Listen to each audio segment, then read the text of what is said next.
Muito boa tarde, senhoras e senhores deputados.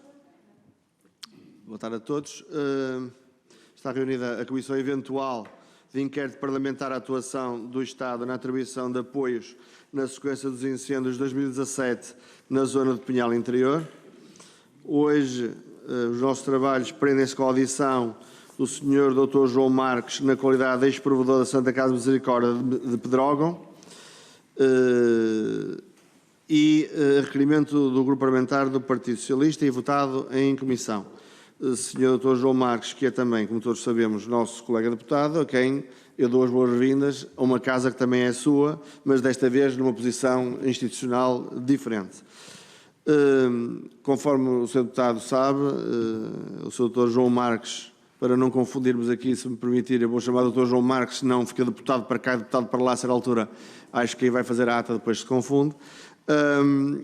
Nós temos 3 rondas. A primeira ronda, no modelo que sabe, de pergunta-resposta de 8 minutos por grupo parlamentar. A segunda de 5 minutos de forma seguida, com resposta conjunta. E uma terceira possível de 3 minutos a cada grupo parlamentar, com a hipótese de cada senhor ou senhora deputado usar da palavra por 2 minutos por inscrição própria. Como sabe também, o senhor doutor tem a possibilidade de fazer uma intervenção inicial querendo, e é por aí que eu começaria, se pretende usar da palavra. Então, faz favor, tem a palavra. Sr. Presidente, muito obrigado.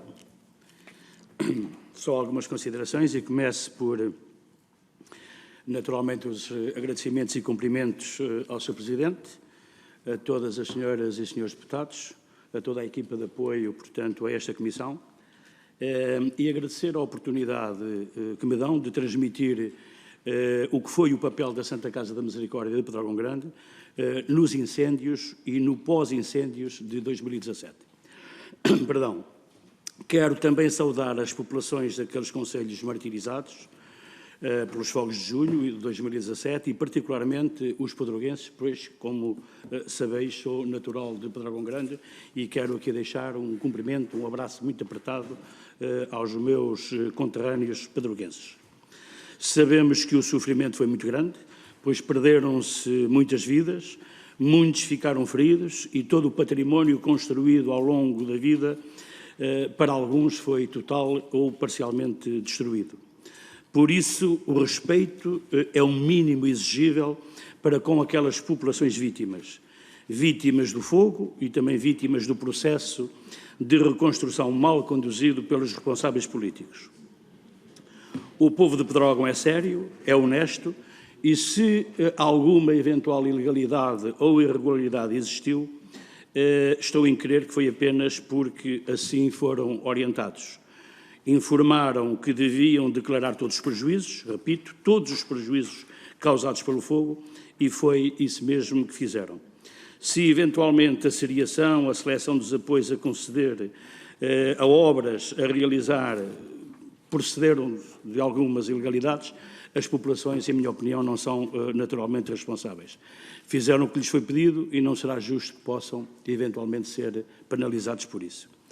Quero também informar que falarei essencialmente, se não apenas, daquilo que julgo saber, nomeadamente do papel desempenhado pela Santa Casa da Misericórdia de Pedrógão Grande, no que diz respeito à distribuição de bens alimentares, produtos de higiene pessoal e doméstico, de artigos farmacêuticos e de primeiros socorros, de obras de recuperação de habitações ardidas, de cooperação com os serviços desconcentrados do Estado durante o fogo e no pós-fogo, nomeadamente com a Segurança Social, com a Administração Regional de Saúde, com as Forças Armadas, particularmente os fuzileiros psicólogos que estiveram no terreno, com voluntários associados ou individuais, com, neste caso, os apoio com alojamento e alimentação a estas forças, a estas pessoas que estiveram no terreno, e também no acompanhamento e tratamento de queimados nas instalações da Unidade de Cuidados Continuados Integrados, que é propriedade da Santa Casa da Misericórdia de Pedrógão Grande. Sendo assim, Sr. Presidente, será, digamos assim, à volta destas questões que eu me sinto ou me preparei para responder a esta digníssima Comissão. Muito obrigado. Muito obrigado, Sr. Doutor. Vamos dar início, então, à nossa primeira ronda e a palavra ao Sr. Deputado João Dias, do Grupo Parlamentar do PCP. Faz favor, Sr. Deputado.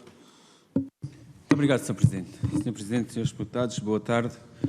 Cumprimentar o Dr. João Marques, nosso estimado colega na Assembleia da República e, Sr. Deputado, permita-me que nesta audição possa tratar por Dr. João Marques, para, na qualidade de ex-provedor da Santa Casa da Misericórdia de Pedrógão, podermos aqui também obter alguns esclarecimentos que nos possam ajudar nesta missão que nós temos aqui nesta comissão, no fundo, de podermos perceber e entender o que se passou na sequência dos incêndios de Pedrógão Grande. Na sequência e mesmo até prévios, porque nada acontece, como eu disse ainda ontem, por geração espontânea.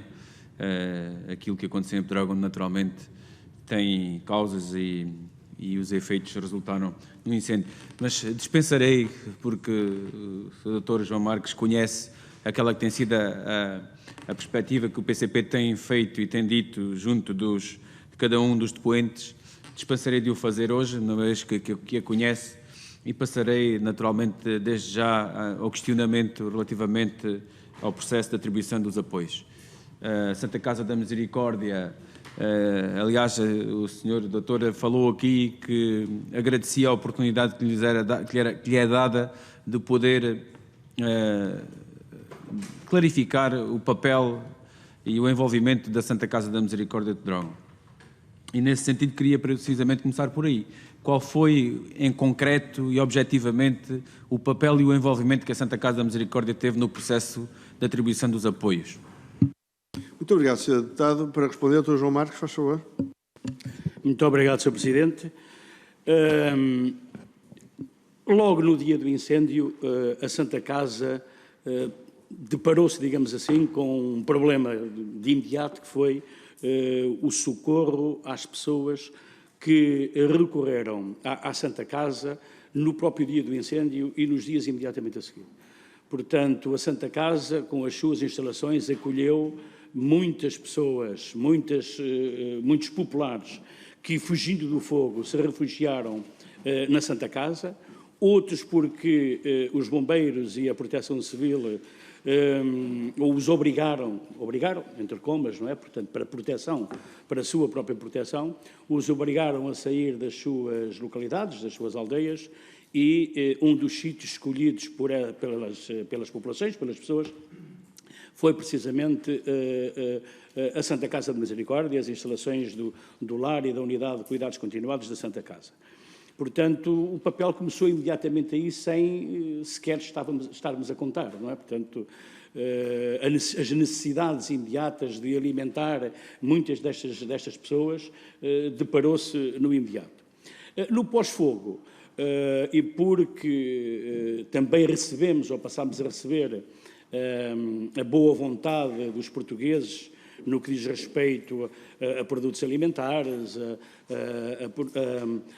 a roupas, a mobiliário, a eletrodomésticos, portanto, tudo naqueles dias caiu, digamos assim, na Santa Casa da Misericórdia, se calhar com alguma surpresa, não é, para este movimento tão espontâneo de solidariedade do povo português, mas rapidamente nos tentámos adaptar a esta realidade e rapidamente também fomos para o terreno apoiar as populações.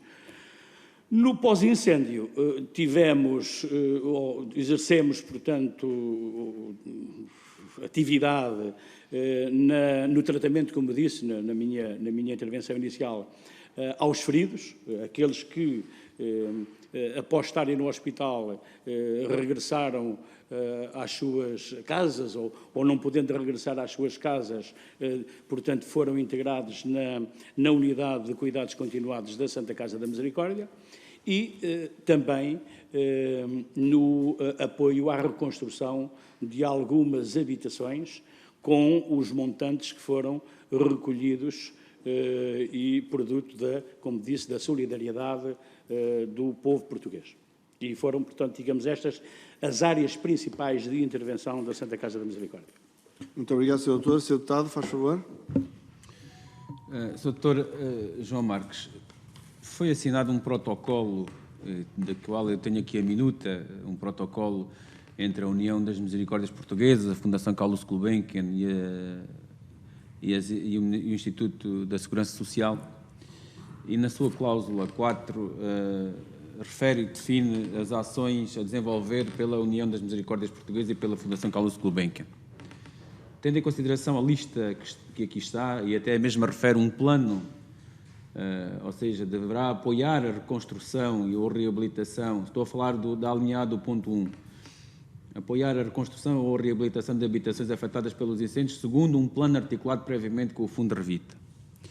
E era relativamente a esta cláusula 4 que queria que me esclarecesse qual foi também aqui a participação da Santa Casa da Misericórdia, tendo em consideração que ela estava representada neste protocolo por um representante da União das Misericórdias e que definia aqui apoiar a reconstrução segundo um plano articulado com o Fundo Revita, e aquilo que lhe solicitava era o esclarecimento de qual o envolvimento, a participação em todas estas ações a desenvolver e, em concreto, na articulação deste plano com o Fundo Revita.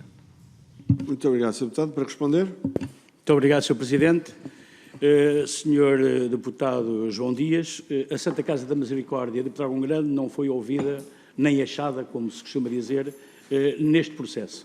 Portanto, o protocolo estabelecido entre a União das Misericórdias e a Fundação Carlos Gulbenkian, neste protocolo não teve nenhum, a Santa Casa da Misericórdia não teve nenhum tipo de intervenção e aliás, a União das Misericórdias nem o Fundo Revita, numa primeira fase, portanto, acordou o que quer que seja com a Santa Casa da Misericórdia de Pedrógão Grande. Muito obrigado, Sr. Deputado. Mas o Sr. Deputado referiu-nos que a Santa Casa teve, de uma forma mais categorizada, 4 intervenções, uma imediata, outra pós-fogo, com os donativos, outra de acompanhamento dos feridos e, finalmente, uma de reconstrução de algumas habitações.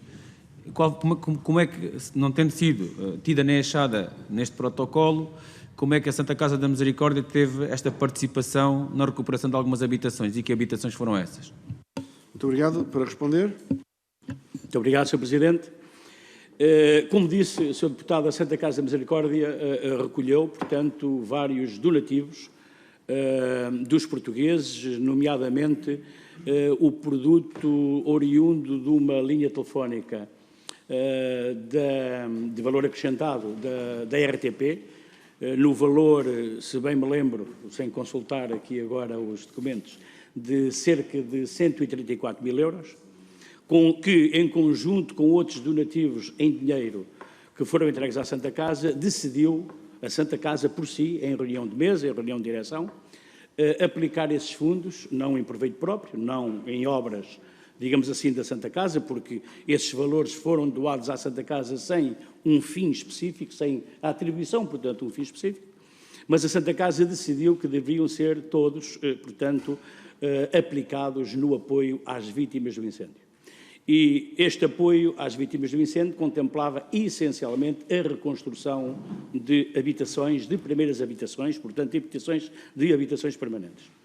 A Santa Casa, na altura, porque não tinha conhecimento destes protocolos, nem de regulamentos de Revita, nem daquilo que se passava, portanto, entre os diferentes atores no terreno, tentou, portanto, e sabendo, conhecendo a mesa, o que aconteceu, conhecendo as famílias, conhecendo os prejuízos, minimamente os prejuízos que tinham sido causados, na altura decidiu fazer a reconstrução de 3 casas, que se calculava que pudessem rondar o valor total dos donativos em dinheiro que foram entregues à Santa Casa. Portanto, 3 habitações, uma na freguesia de Pedrógão Grande, uma na freguesia da Graça, outra na freguesia de Vila Facaia. Para surpresa nossa, quer dizer, porque não sabíamos, não é, como é que as coisas se processavam, portanto, foi-nos dito que a Santa Casa por si só, e foi-nos dito pela CCDR, que a Santa Casa por si só não poderia, portanto, escolher, selecionar as obras a serem intervencionadas. Portanto, que isso seria, portanto, distribuído por alguém, pensei eu, a Câmara Municipal, a Revita, a CCDR, e como veio a acontecer, portanto, que iriam ser distribuídas obras para a Santa Casa portanto, intervencionar, portanto, casas queimadas, casas degradadas, casas que teriam que ser, portanto, recuperadas. E, portanto, foi isso que aconteceu. Aguardámos, foram atribuídas numa fase inicial 3 obras à Santa Casa da Misericórdia, mas cujo valor após concurso, após ser consultado o mercado, foi muito inferior, primeiro às projeções que a própria autarquia e a CCDR tinham posto para estas obras, foram, portanto, valores inferiores. Portanto, foi o mercado, digamos, a funcionar, com o pedido de propostas às empresas de construção civil da região, e, portanto, ficou aquém do valor, pouco mais de metade, se bem me lembro, cerca de 130 mil euros, e a Santa Casa tinha 200 e qualquer coisa mil euros para aplicar. Portanto, e na altura comunicámos que ainda havia, portanto, uma determinada verba para aplicar. Sei que a Câmara Municipal, ainda no meu tempo, porque há que aqui fazer parametrizar bem o tempo, não é? Estabelecer, porque eu estive na Santa Casa da Misericórdia só até fevereiro de 2018, portanto, houve eleições para a Santa Casa em dezembro de 2017, e depois a nova mesa administrativa tomou posse em fevereiro de 2018. Portanto, há coisas que eu já não acompanhei, embora obras que até estão aqui, portanto, o que eu pedi à Santa Casa da Misericórdia que me pudesse fornecer todos os documentos que dissessem respeito, portanto, ao seu papel e à sua intervenção neste processo. Mas sei que, entretanto, foram entregues à Santa Casa mais uma série de obras pequenas, não foi nenhuma obra de grande dimensão, aliás, como a Santa Casa pretendia, e como a Santa Casa até numa primeira fase tinha dito ao Sr. Presidente do Conselho de Administração da RTP de que estaríamos a pensar em fazer 3 reabilitações de 3 casas, não é? Julgando e percebendo que o dinheiro que chegava para isso, mas depois acabaram por ser obras de menor dimensão que foram intervencionadas, essas 3 que foram distribuídas pela CCDR, e depois outras que foram distribuídas pela Câmara Municipal, muitas delas já com orçamentos, algumas também já de alguma forma realizadas, mas com, digamos assim, a pretensão de que a Santa Casa cobrisse esses custos com a reabilitação desses pequenos ou menores, digamos assim, prejuízos noutras habitações. Muito obrigado, Sr. Deputado.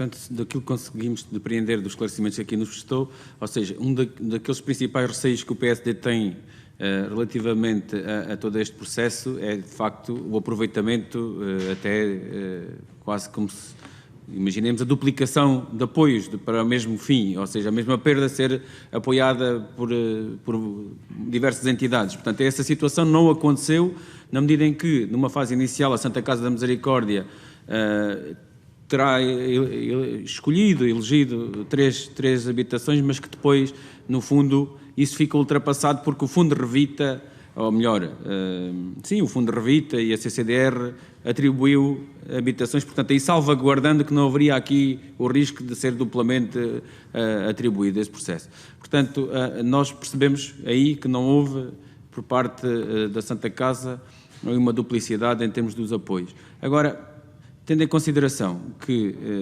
este protocolo, ainda referimos a este protocolo, tendo em consideração que este protocolo tem um representante da União das Misericórdias, como é que a Santa Casa da Misericórdia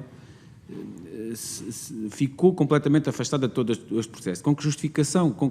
Qual é o fundamento para que a Santa Casa da Misericórdia não tivesse aqui uma participação e um papel e um envolvimento neste processo de forma a que pudesse articular todo este plano que era definido pelo Revita? Muito obrigado. Dr. João Marques. Muito obrigado, Sr. Presidente. Sr. Deputado, eu não sei qual é que foi o motivo porque a Santa Casa da Misericórdia de Pedrógão Grande, ou por outra posso eventualmente desconfiar, mas o desconfiar não é certeza, não é? Portanto, porque é que a Santa Casa da Misericórdia foi afastada, digamos assim, deste processo inicialmente, quando a própria Santa Casa, por sua iniciativa, e não só por pressão dos próprios acontecimentos, teve que imediatamente partir para o terreno. porque as coisas aconteceram não porque a Santa Casa da Misericórdia quis, não é, participar do processo de reconstrução ou do processo de apoio às vítimas no imediato, mas porque eram as próprias vítimas que vinham pedir socorro à Santa Casa e, obviamente, não podíamos, de forma nenhuma, abster-nos, não é, de prestar esse apoio. Da mesma forma que os donativos caíram em catadupa. Portanto, nos primeiros dias foi uma coisa que os seus deputados não conseguem imaginar, porque era de tal forma a quantidade de coisas que chegavam que começámos a ter grandes dificuldades de armazenamento dos donativos que os portugueses, não é, faziam chegar à Santa Casa da Misericórdia. Mas começámos a apelar às entidades, nomeadamente, portanto, à Proteção Civil e ao Poder Político Local, de que se pudesse reunir todos os atores que estavam no terreno, a Santa Casa, a Associação dos Bombeiros, porque a Associação dos Bombeiros também recebeu muitos donativos em espécie, não é? As juntas de freguesia, algumas associações do Conselho, associações de aldeias, associações de melhoramentos que, por estarem próximo ou por pertencerem às aldeias, digamos assim, mais martirizadas, não é? Receberam e havia que a necessidade de coordenar, digamos assim, este processo que estava, digamos assim, a ser caótico, porque cada um, numa fase inicial, começou a trabalhar, cada um para o seu lado, não é? A Santa Casa a fazer aquilo que entendia que devia fazer, e os outros atores, as outras instituições, as outras associações, a fazerem o mesmo, e a Câmara Municipal, as juntas de freguesia, a fazerem, portanto, também o seu papel, visto que estavam também a receber esses donativos e esses bens. Portanto, pareceu-nos até na altura necessário que houvesse uma reunião que permitisse coordenar todo este processo, para que cada um dos atores soubesse qual o papel que deveria desempenhar neste processo. Eu posso lhe dizer, Sr. Deputado, aqui numa ata da Santa Casa da Misericórdia, do dia 27 de junho, portanto, 10 dias depois do fogo, o fogo foi a 17, não é? Portanto, 10 dias depois,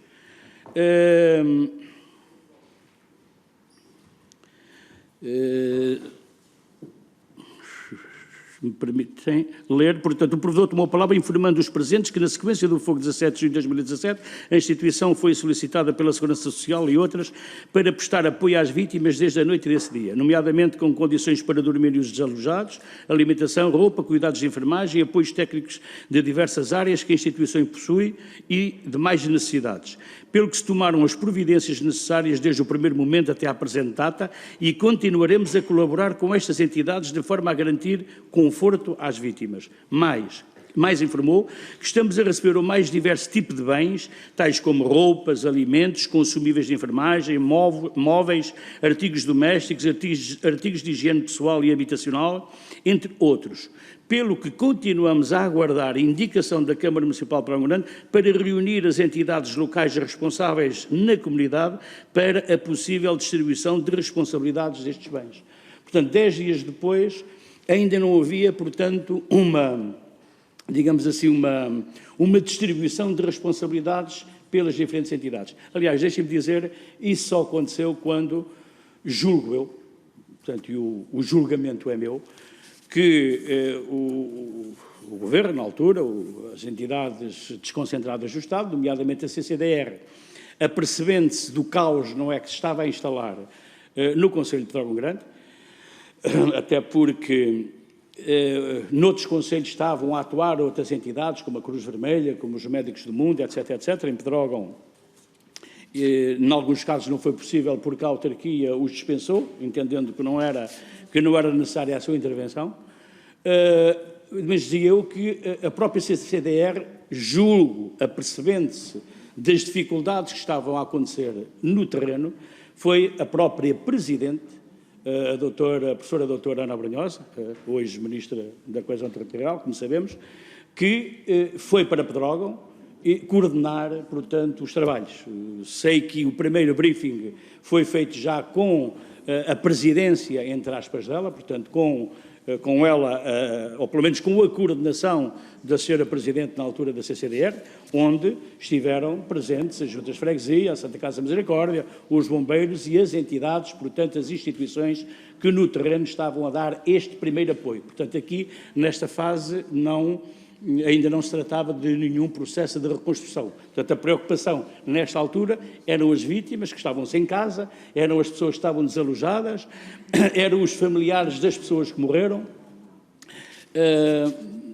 Sr. Deputado, deixe-me dizer-lhe que os lares da Santa Casa, na altura, quase que duplicaram a capacidade. Entre as pessoas da Segurança Social, dos fuzileiros que dormiam em instalações da Santa Casa. O próprio gabinete do provedor foi transformado num quarto para 2 psicólogos fuzileiros, não é, dormirem, vejam. A necessidade também de acolher as pessoas refugiadas, não é? Aqueles que tiveram que abandonar as suas casas, portanto, quadriplicou a capacidade da Santa Casa, tendo que haver aqui uma adaptação, houve inclusivamente colchões espalhados por corredores para as pessoas poderem, portanto, pernoitar. E para além daqueles que, depois do regresso da esmagadora maioria às suas casas, aqueles que ainda ficaram durante muito tempo alojados nas unidades residenciais da Santa Casa, e alguns até acabaram por ficar, não é? Acabaram por ficar para sempre, não é? Portanto, não sei se ainda hoje lá estão, mas penso que ainda há alguns pedroguenses dessa altura que ainda hoje permanecem nas instalações, portanto, nos lares, não é? Nos centros residenciais da Santa Casa da Misericórdia de Pedrógão Grande. Muito obrigado. Sr. Deputado. Dr. João Marques, tendo em consideração aquilo que é claro e manifestamente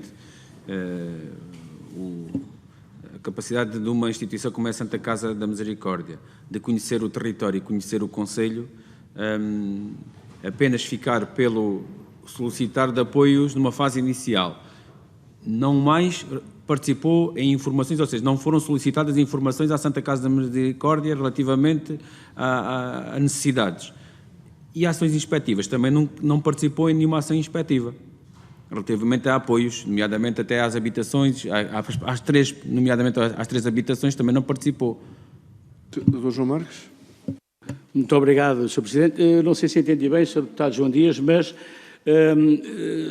refere-se às investigações, à aplicação de fundos, se a Santa Casa participou neste processo. Se é isso, digo que não, a Santa Casa não participou.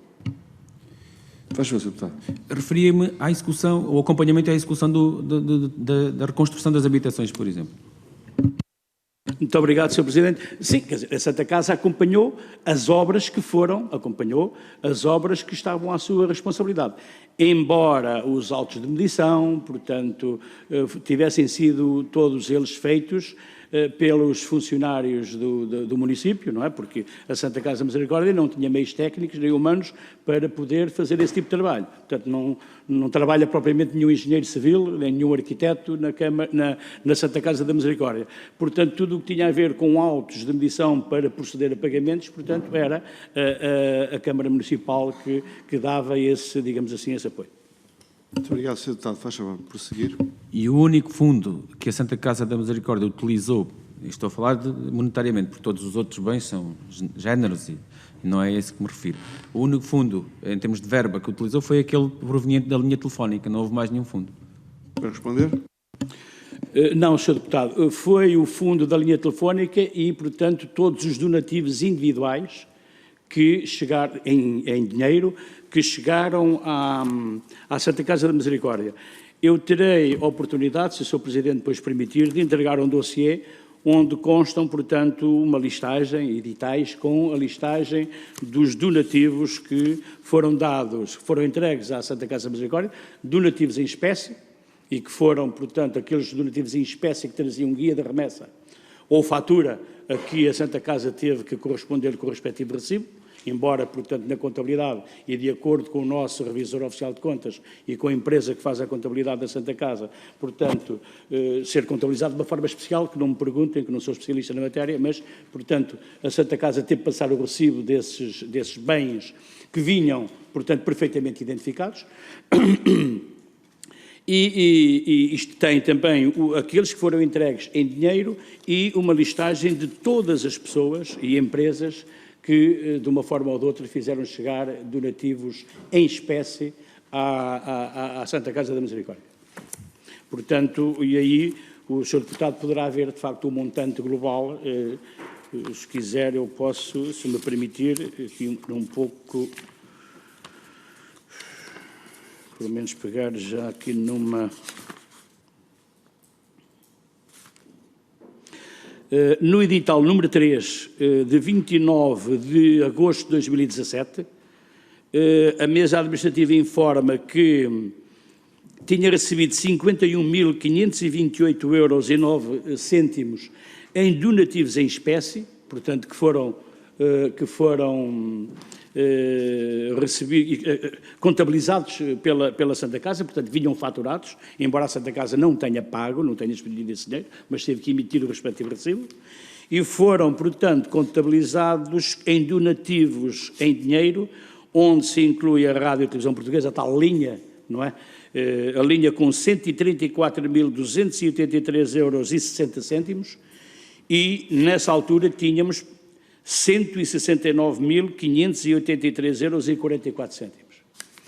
Sei que depois, nomeadamente, o grupo Lojas Era Imobiliária, fizeram, portanto, entre as diferentes lojas, conseguiram angariar cerca de 30 mil € que doaram à Santa Casa da Misericórdia, para obras que eles próprios quiseram acompanhar, portanto, quiseram saber e muito bem onde é que o dinheiro que provinha dos seus trabalhadores, dos seus funcionários, portanto, das diferentes lojas, portanto, quiseram saber onde é que ele foi aplicado, mas essa fase eu já ainda acompanhei com as pessoas do Grupo portanto, na altura, a receber o dinheiro e, digamos, de alguma forma, a programar como é que ele deveria ser aplicado e como é que deveria ser fiscalizada a sua aplicação, mas, entretanto, saí da Santa Casa e já não acompanhei, portanto, o processo do terreno. Muito obrigado. Sr. Deputado, faz favor. Muito bem, já percebemos que, afinal de contas, não havendo uma articulação formalizada, acabou por ter que forçosamente haver uma articulação por força da necessidade da atribuição dos apoios. Tendo em consideração até o momento em que foi provedor, mas depois até mesmo como pedroguense, que conhecimento tem de situações críticas ou de situações que ficaram por atender e porquê é que não foram atendidas? Muito obrigado, Sr. Deputado. Para responder, Dr. João Marques. Bem,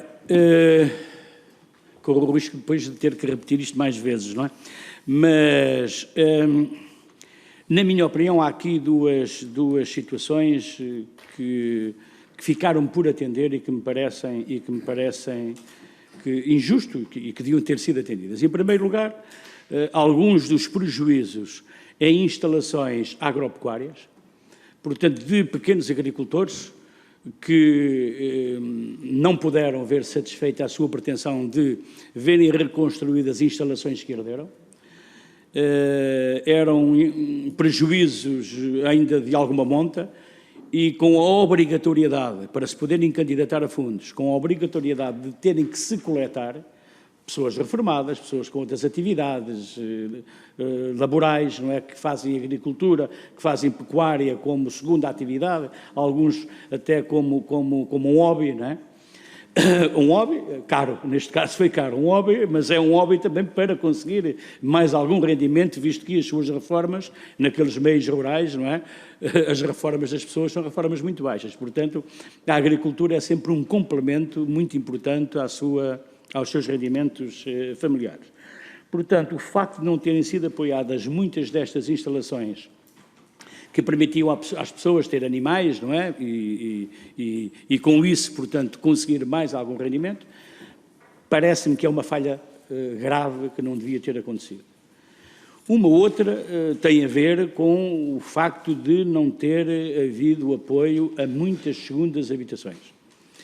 E eu acho que se a primeira razão foi o facto de terem que se coletar e as pessoas não quiserem, acabaram por arcar com os prejuízos e abandonaram a atividade, não é? Agrícola e agropecuária, ou agropecuária. Neste caso, portanto, das segundas habitações, eu penso que o apoio acabou por não ser dado, porque os regulamentos, de alguma forma, impediam que assim fosse. E também, julgo, não, quase tenho a certeza, que foi porque, entretanto, houve processos com algumas irregularidades que determinaram a suspensão de todas as obras que estavam a ser executadas. Há muitas delas que estão a meio, portanto, não foram acabadas e estão à espera que as coisas aconteçam, nomeadamente ao nível judicial. Portanto, que os processos judiciais que estão em curso, não é? Que foram levantados pelo Ministério Público, cheguem ao fim para, eventualmente, se poder avançar, digo eu. Não sei se é essa a intenção do Revita ou não, só o Revita é o que poderá, ou os responsáveis pelo Revita é que o poderão dizer. Mas tenho perfeita consciência de que, se a prioridade, indubitavelmente, tinha que ser dada às casas de habitação permanente, não temos a mínima dúvida, portanto, deviam ser os primeiros. O facto de algumas segundas habitações e outras que nem sequer eram segundas habitações, porque eram, portanto, casas muito antigas, já abandonadas há muitos anos, algumas já sem telhado, sem nada, não é? Levou a que, de facto, os responsáveis suspendessem todo o processo. E eu julgo que as segundas habitações, naqueles territórios, são muito importantes para a sua própria economia, porque a segunda habitação é de pessoas de imigrantes, de pessoas que vivem fora daquela região, nomeadamente em Lisboa, no Porto, noutras cidades, não é? E que vinham à terra, não é? Aos fins de semana, durante as férias, contribuindo com a sua atividade, contribuindo com as suas compras, contribuindo com a sua presença para a economia, para a economia local. E também da comunidade estrangeira. Não esquecer que aquela região tem, neste momento, uma comunidade estrangeira já muito grande. Eu vou aqui dar um número referente a 2013, não sei como é que é agora, se são mais ou menos, mas em 2013, quando eu exercia funções autárquicas, só em Pedrógão Grande já havia qualquer coisa como 42 ou 43 famílias de estrangeiros que já estavam recenseadas no próprio Conselho, portanto, já podiam votar para as autárquicas, ou nas eleições autárquicas. Portanto, já tinham, digamos assim, que a sua residência no Conselho. Mas muitos outros, se calhar muitos mais, não tinham residência, mas tinham comprado casas nas aldeias que reabilitaram. Aliás, há aldeias no Concelho de Pedrógão em que já são habitadas maioritariamente por estrangeiros. Eu ia dizer que há já uma ou duas que são só estrangeiros. Portanto, eram aldeias já abandonadas e neste momento estão repovoadas só com estrangeiros. E há casos dessas pessoas, desses cidadãos, que infelizmente não viram as suas casas reabilitadas. Portanto, herderam e, tendo sido, não tendo residência, não é? Sendo entendidas como segundas habitações, portanto, não foram reconstruídas, não foram reabilitadas. Sr. Deputado, faz favor. Sr. Dr. João Marques, nesta audição tem tido a capacidade de me cortar muitas das questões que aqui tenho, tendo em consideração que na sua resposta acaba por complementar, de facto, uma das questões que lhe iria... Não, é mesmo assim, ainda bem que se adianta, porque uma das preocupações que eu tinha aqui com esta questão que lhe coloquei era, de facto, as consequências da falta de apoios para o território, para a população, e parece que ficou bastante bem descrito. Mas já agora quero-lhe colocar, passados 3 anos, e tendo em consideração que conhece bem estas gentes, gostaria que me fizesse também aqui deixasse aqui a sua apreciação relativamente ao facto desta população, de certa forma, estar esquecida e estar um pouco colocada à margem de todo este processo, tendo em consideração que os apoios foram curtos, ajustaram-se mais as perdas aos apoios do que os apoios às perdas, e a população se entende que também que a população está um pouco à margem do processo e do envolvimento que deveria ter sido considerado. Obrigado, Sr. Deputado. Dr. João Marques, faz favor. Muito obrigado, Sr. Presidente. Sr. Deputado João Dias, aqui, com certeza que as palavras que vou dizer não têm a ver com o facto de eu ter exercido o cargo de provedor da Santa Casa, mas mais, julgo eu, a minha opinião pessoal. E, de facto, passados 3 anos, há muita coisa por fazer. Aquilo que se perspectivava, se subentendia, aquela esperança que foi transmitida às pessoas daqueles territórios, não foi, de facto, concretizada. Porque as pessoas, depois desta desgraça, as instituições, julgavam que, de facto, aqueles planos pilotos, aqueles projetos pilotos, aquele investimento maciço e massivo naquela região, a procura e o incentivo às empresas para lá se localizarem, a criação de postos de trabalho através desses incentivos à instalação de empresas ou através da desconcentração de serviços da administração central ou da administração regional, tudo isso acabou por não acontecer.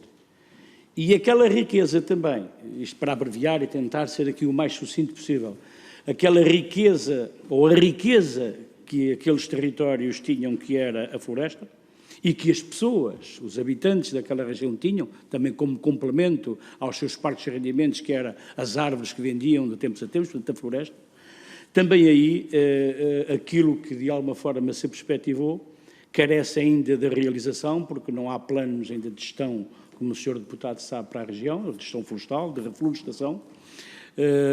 Portanto, está agora a falar-se nos planos de paisagem e poder-se avançar, portanto, com alguma alteração ao modelo que se revelou, digamos, pelo menos perigoso em termos de ocorrência sistemática de fogos florestais, mas essa alteração à floresta que de alguma forma permitisse às populações, aos pequenos proprietários, retirar de lá algum rendimento, está naturalmente também por fazer. Portanto, os proprietários florestais, neste momento, estão a desistir, porque não arriscam fazer investimento, porque esse investimento que hoje fazem é para queimar, é para arder daqui a pouco tempo. E sem os apoios necessários por parte de quem deve, naturalmente da Administração Central, com certeza que as coisas vão continuar na mesma. Muito obrigado, Sr. Deputado. O Dr. João Marques. Sr. Deputado João Dias, muito obrigado, tem oficialmente 15 segundos para uma última pergunta. Muito obrigado. Imediatamente. De facto, o PCP tem procurado nestas audições encontrar os apoios que deveriam ter sido concedidos e onde houve as falhas, é precisamente aí que nós deveríamos nos concentrar. E tendo em consideração a ideia que foi criada destas gentes que nós combatemos a todo ao custo, a ideia de vigaristas e a ideia de aproveitadores da situação, queria-lhe perguntar só uma pergunta tão simples quanto esta. Qual é o alento que têm estas gentes neste momento, tendo em consideração a forma como foram desprezadas antes do incêndio e durante o incêndio foi muito complexa, tendo em consideração a dimensão da tragédia, mas após o incêndio também continua, de certa forma, esse desprezo, porque foi mais proclamações e propaganda do que propriamente apoios efetivos. E mesmo agora, com uma comissão de inquérito destas, qual é o alento que a população tem? Muito obrigado. Obrigado, Sr. Deputado. Dr. João Marques, faz favor. Muito obrigado, Sr. Presidente. O alento é o desalento. Portanto, de facto, as pessoas estão desiludidas, as pessoas continuam a sofrer, porque, de facto, isto foi uma tragédia muito grande. E sob o ponto de vista, penso que se refere, sob o ponto de vista económico, não é? Àquilo que devia ter acontecido no território e não aconteceu, o que é que as pessoas pensam sobre isto? A resposta está no abandono o abandono por parte dos mais jovens, digamos assim, da geração mais capaz, que está a acontecer naqueles territórios, porque o emprego não existe, ou os poucos empregos, muitos deles foram destruídos com esta desgraça, não é? com este acontecimento, e se aquilo já eram territórios muito despovoados, estou convencido que, a não acontecer nada, dentro de pouco tempo, pouca gente residirá naqueles concelhos do interior e naqueles concelhos do Pinhal Interior. Muito obrigado. Sr. Deputado, terminou? Passamos assim ao Grupo Parlamentar do Partido Socialista. Dou a palavra ao Sr. Deputado João Gouveia. Faz favor, Sr. Deputado.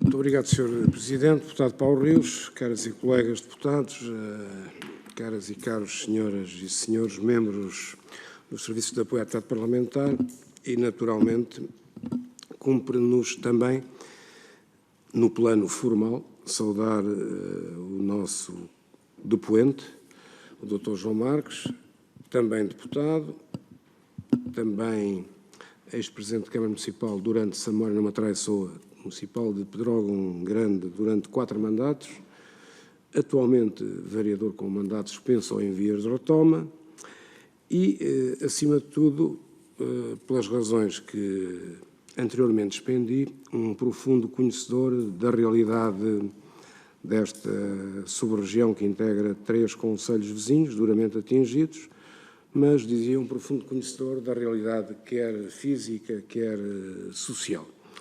Evidentemente que todos sabemos que ele está aqui hoje não em nenhuma destas qualidades que referi, mas está aqui como ex-provedor da Santa Casa da Misericórdia de Pedrógão Grande, concretamente, quer no período em que ocorreram os trágicos incêndios, 17 a 24 de junho de 2017, quer pelo menos nos meses que se seguiram. O Grupo Parlamentar do Partido Socialista normalmente tem feito como que uma nota de enquadramento relativa ao objeto da Comissão, o que, do nosso ponto de vista, hoje não fará sentido, uma vez que o depoente é deputado e, portanto, é suposto, sabemos bem, que está, no mínimo, tão bem informado quanto nós e, portanto, afigura-se-nos que seria até, porventura, abusivo fazê-lo. Assim sendo, passaríamos de imediato a um conjunto de questões em que, procurando, tanto quanto possível, que não sejamos repetitivos, procuraremos fazê-lo de forma muito sintética, porventura por forma a potenciar também respostas sintéticas, uma vez que o Dr. João Marques já deu um conjunto exaustivo e pormenorizado de explicações. Passando neste contexto, às questões propriamente ditas e que se nos afiguram objeto, ou como indo de encontro ao objeto desta Comissão Eventual de Inquérito Parlamentar, perguntar-lhe-ia, não obstante a ambiência social muito complexa e difícil, vivida logo após a tragédia, a verdade é que os factos dizem-nos que cerca de meia dúzia depois terão sido efetuados, ainda que por várias entidades, uma panóplia de levantamentos das múltiplas anomalias resultantes desses incêndios rurais.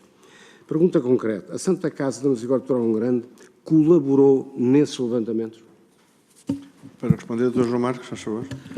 Muito obrigado, Sr. Presidente.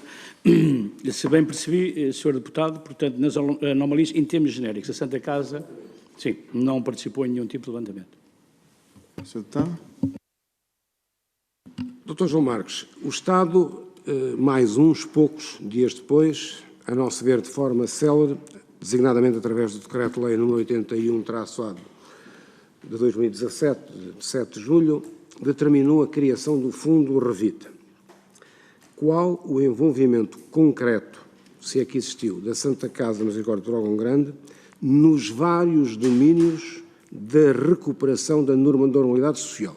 E, a ter tido esse envolvimento concreto, qual o quadro de relacionamento, de articulação, cooperação, quer com a Câmara Municipal, quer com as juntas de freguesia, isto naturalmente no desenvolvimento dessas ações? Para responder, Dr. João Marques. Muito obrigado, Sr. Presidente. Sr. Deputado, relativamente ao Fundo de Revita, a Santa Casa da Misericórdia não participou em rigorosamente nada que tivesse a ver com a sua constituição. A Santa Casa da Misericórdia aceitou, por sugestão da CCDR, e no que diz respeito à recuperação das casas heredidas, cumprir o regulamento, portanto, do próprio Revita. E, aliás, nos documentos que deixarei aqui, consta precisamente esse compromisso por parte da Santa Casa da Misericórdia em respeitar o regulamento do Fundo de Revita. Relativamente ao papel da Santa Casa digamos assim, na ultrapassagem da anormalidade que aconteceu, portanto, com este acontecimento, Sr. Deputado, aquilo que eu tive a oportunidade de responder também ao Sr. Deputado João Dias. Portanto, a Santa Casa da Misericórdia atuou aqui em vários domínios, portanto, no domínio do apoio direto com géneros alimentares, com produtos de higiene pessoal, com produtos de higiene doméstica, com alguns produtos farmacêuticos, aquilo mais relacionados com primeiros socorros, com produtos com apoio, digamos assim, técnico também, de alguma forma, com apoio domiciliário e apoio nas próprias instalações da Santa Casa, na altura do fogo e naturalmente também nos meses que seguiram ao fogo. Posteriormente, portanto, o seu papel alargou-se, como disse, à reconstrução, à reabilitação, reconstrução de algumas casas e reabilitação de algumas que tinham, portanto, danos menores provocados pelos incêndios. Muito obrigado, Sr. Doutor. Sr. Deputado. Perdoar-me a insistência, mas julgo que não se terá pronunciado relativamente à segunda parte da questão anterior, relativamente ao seguinte: qual foi, se é que existiu, o quadro de relacionamento com a Câmara Municipal e com as juntas de freguesia no desenvolvimento dessas ações de apoio a recuperações diversas em variados domínios. Muito obrigado. Para responder, Ina. Com as juntas de freguesia, o relacionamento da Santa Casa da Misericórdia foi imediato, até porque as juntas recorreram várias vezes aos serviços da Santa Casa da Misericórdia e, como a Santa Casa, também às próprias juntas de freguesia. Aliás, devo dizer que já, portanto, mais tarde, as próprias juntas de freguesia transferiram o que tinham em armazém e que tinha a ver com apoios de bens pessoais e bens alimentares para a Santa Casa, porque era de facto a Santa Casa que estava no terreno a fazer essa distribuição.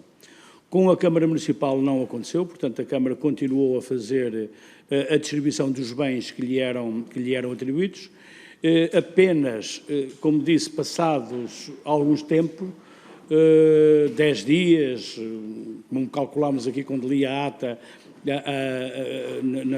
nas respostas anteriores ao Sr. Deputado João Dias, após a vinda da CCDR, é que se fez, digamos assim, a seriação e se fez a distribuição dos diferentes apoios a prestar às populações.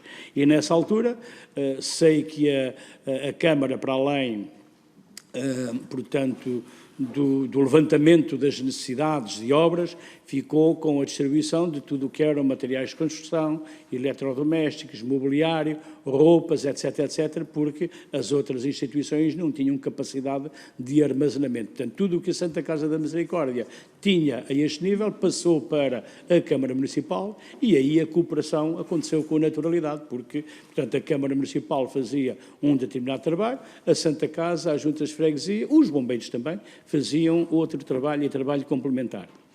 Deixe-me dizer-lhe que, não sei precisar, só consultando os documentos, que a partir de uma determinada altura, e porque as coisas estavam a estabilizar, a Santa Casa solicitou à Segurança Social, nunca tendo recebido resposta a essa solicitação, portanto, que enviassem uma listagem das pessoas e famílias que ainda estavam, portanto, em situação de necessidade.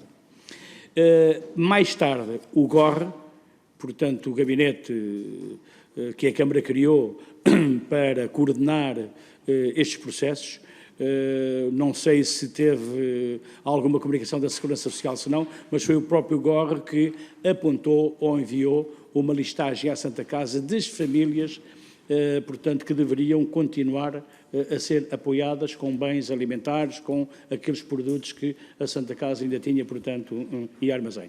E, portanto, a partir dessa altura, essa colaboração ou essa cooperação passou a existir. Muito obrigado, Sr. Deputado. Para prosseguir. Dr. João Marques, tanto quanto for do seu conhecimento, poder-nos-á confirmar que já foram recuperadas todas as primeiras habitações? Para responder. Muito obrigado, Sr. Presidente. Sr. Deputado, sem lhe dar uma garantia absoluta, não é? Porque, entretanto, afastei-me de todo aquele processo, mas, pelo que sei e o que tenho ouvido, é de que as primeiras habitações foram todas recuperadas. Se não entendermos como primeira habitação aquelas dos estrangeiros, não é? Que já estavam portanto, na região e cujas casas, portanto, ainda não foram reabilitadas. Mas aquelas que, de facto, são entendidas como primeira, como habitação permanente, julgo saber que foram todas reabilitadas. Muito obrigado. Sr. Deputado João Gouveia.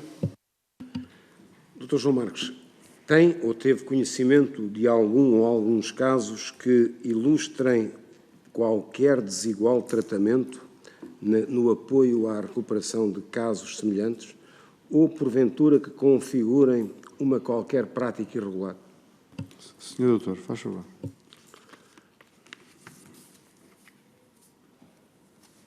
Eu tenho conhecimento de casos que, entretanto, foram investigados e que estão sob a alçada da Justiça. Portanto, não lhe posso dizer o nome das pessoas, que não estou agora aqui a recordar, mas de casos de obras que foram interrompidas por pertenças e irregularidades, ou de outras que, tendo sido reconstruídas, estão a ser alvo de investigação, porque não se trata, de facto, de casas de habitação permanente.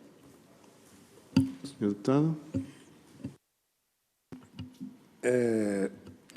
Dr. João Marques, sabendo todos nós que, enfim, por muito que se resolva, designadamente, quando digo todos nós, aqueles que tiveram responsabilidade de gestão, quanto mais não seja da sua própria casa, e dizia eu que, sabendo todos nós que, por muito que se resolva, se houver sentido de ambição e sentido de responsabilidade, há sempre muito por resolver, ainda assim, não tanto como ex-provedor, mas como profundo conhecedor, perguntar-lhe o seguinte: como é que, apesar de tudo, como é que avalia, qual é a sua apreciação relativa, por exemplo, ao impacto social e económico do Fundo Revita?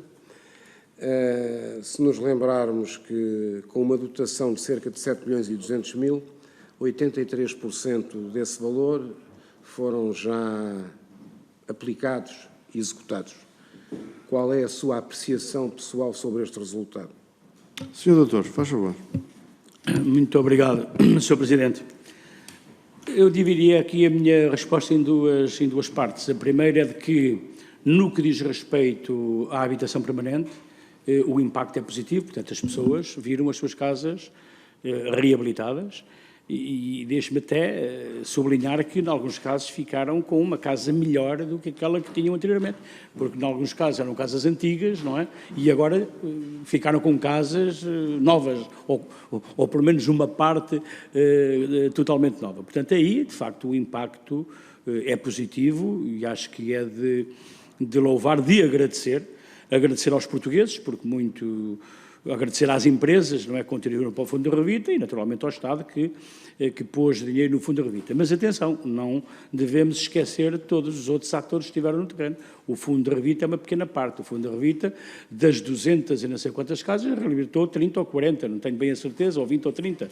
Portanto, há que ter em conta a União das Misericórdias, há que ter em conta a Fundação Carlos Augusto Gulbenkian, há que ter em conta a Cruz Vermelha, há que ter em conta empresas privadas que estiveram no terreno a reabilitar reabilitar a casa, a União das Misericórdias Portuguesas, acho que já falei, a própria Misericórdia de Pedrógão Grande e tantas outras entidades que tiveram no terreno neste processo da reabilitação do edificado, portanto, da reabilitação das casas.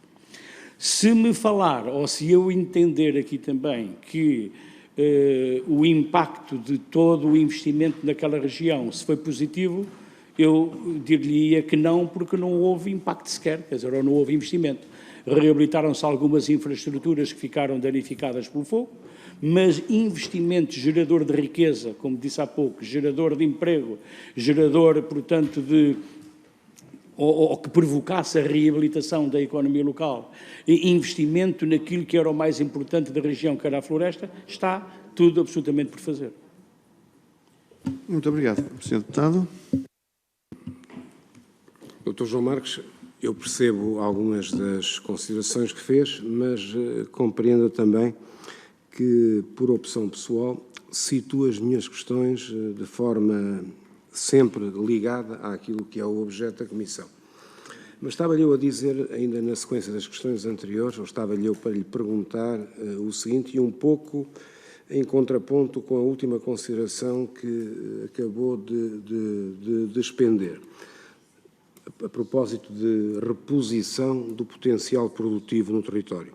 De acordo com dados de junho de 2020, foram investidos, de acordo com dados de julho de 2020, por exemplo, na recuperação de equipamentos públicos, foram investidos nesses 3 concelhos cerca de 3 milhões de euros, 85% dos quais custeados por fundos comunitários, 15% através do Fundo de Emergência Municipal, com participação 100%.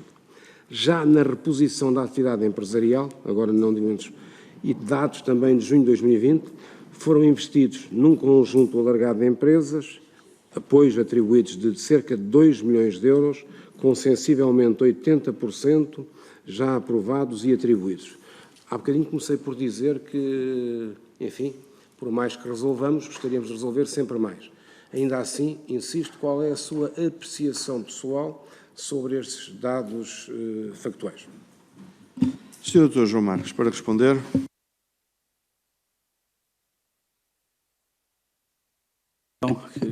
Não tinha o microfone ligado.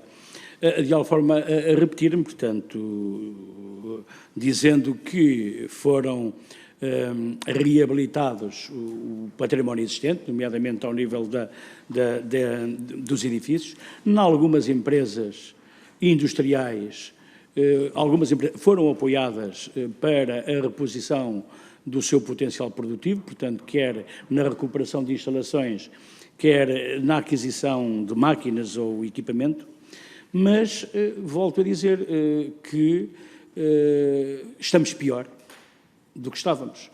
Portanto, embora essas empresas, ou algumas dessas empresas, tivessem voltado à elaboração, a perda populacional provocada por estes acontecimentos e o facto de não se ter conseguido trazer para o território outros atores, portanto, outros investimentos geradores de riqueza, levam a que eu possa concluir que as coisas não estão, Sr. Deputado, desculpe dizer-lhe, não estão nada melhores, pelo contrário, do que estavam anteriormente ao fogo. Muito obrigado. Embora esta tenha acontecido, digamos assim, ou tenha havido este apoio às empresas, mal seria, não é? E depois da União Europeia ter posto à disposição, não é, do Governo, esses apoios, que não tivessem sido, alguns deles, aplicados no território. Não é? Muito obrigado. Sr. Deputado João Gouveia. Dr. João Marques, naturalmente com um profundo respeito pelo conhecimento indiscutível que tem da realidade social que estamos aqui a apreciar, ainda assim julgo que se justificará uma questão que não tinha previsto, até na sequência das suas últimas considerações. E a questão é assim, desejando todos nós, julgo que naturalmente, sem qualquer exceção, que tragédias desta natureza seria bom que nunca se repetissem, permitir-me-ia colocar-lhe, solicitar-lhe que respondesse a esta última questão. Que sugestões nos apresentaria que acredita poderiam contribuir para uma melhoria de eficácia na resposta social Já disse, em situações desta natureza, gostaríamos todos que, naturalmente, não se repetissem. Mas, insisto, enfatizo, que sugestões concretas apresentaria, se quiser, como resultado da aprendizagem, que a resposta a quadros trágicos desta natureza, em todos nós, naturalmente, suscita. Obrigado. Senhor Doutor, faz favor. Bem, Sr.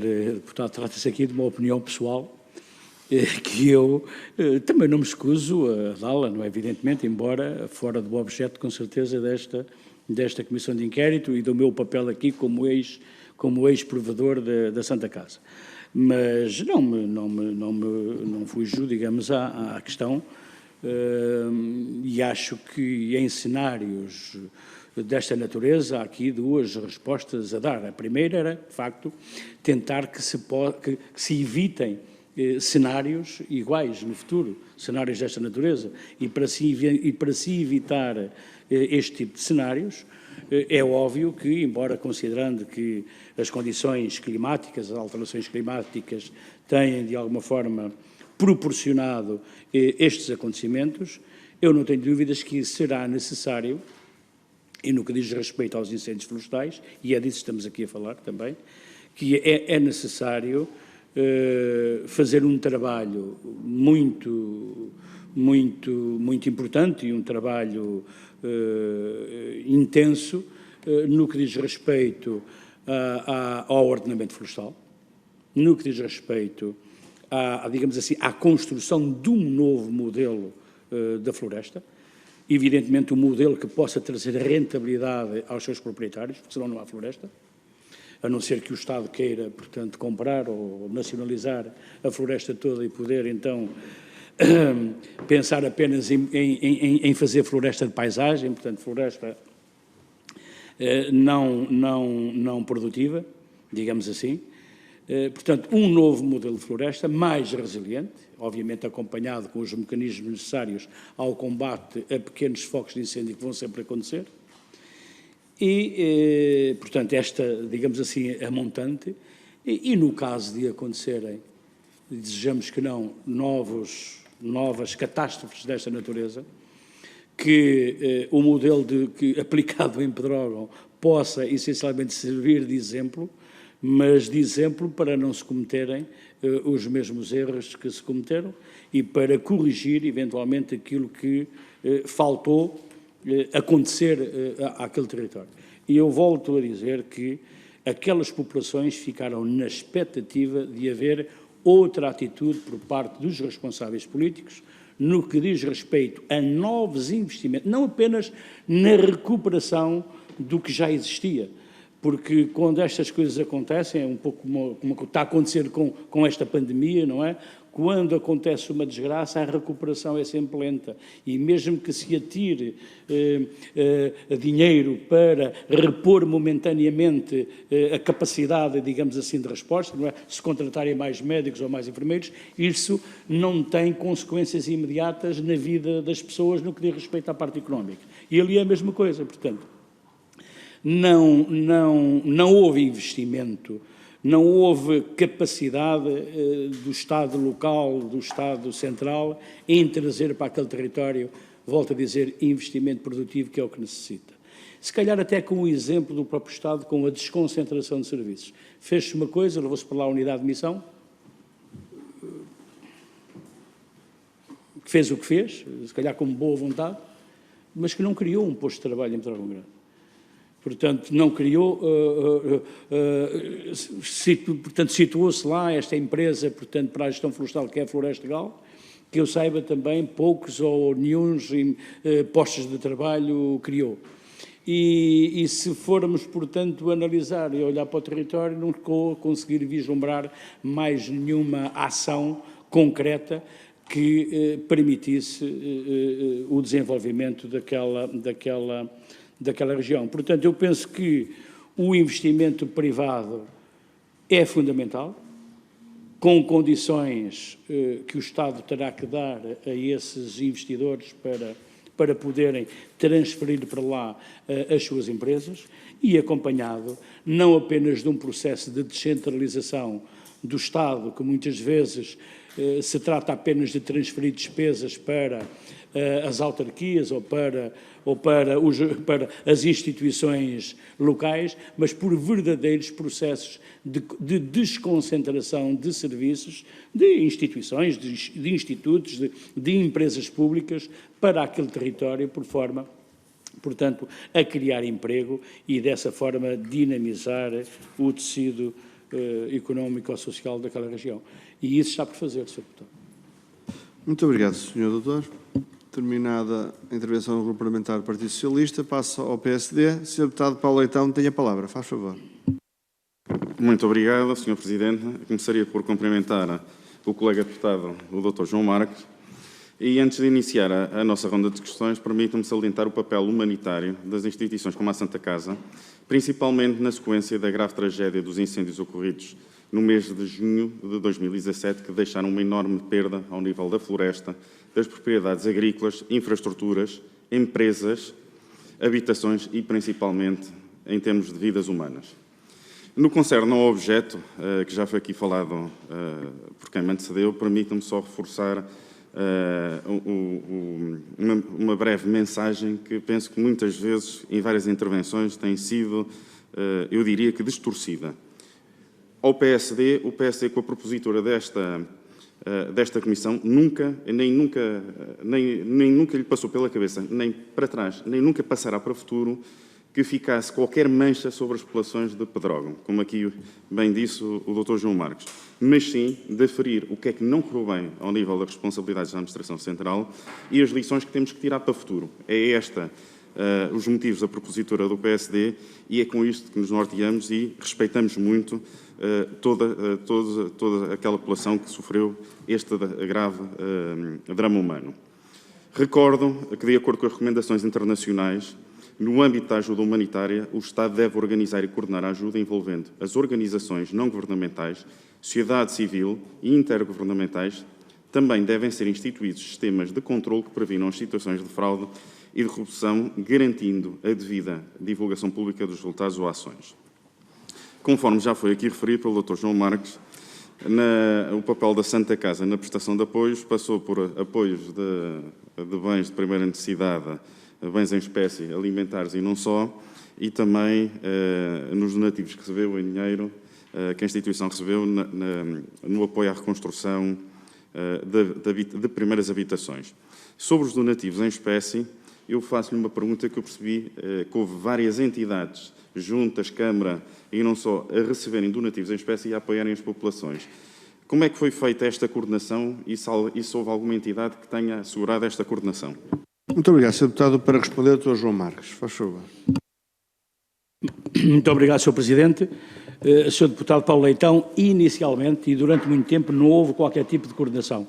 A Santa Casa da Misericórdia fazia o seu trabalho, as juntas de freguesia, as associações de moradores, associações recreativas e culturais das aldeias, que receberam também apoios do povo português e a própria Câmara Municipal. Portanto, enquanto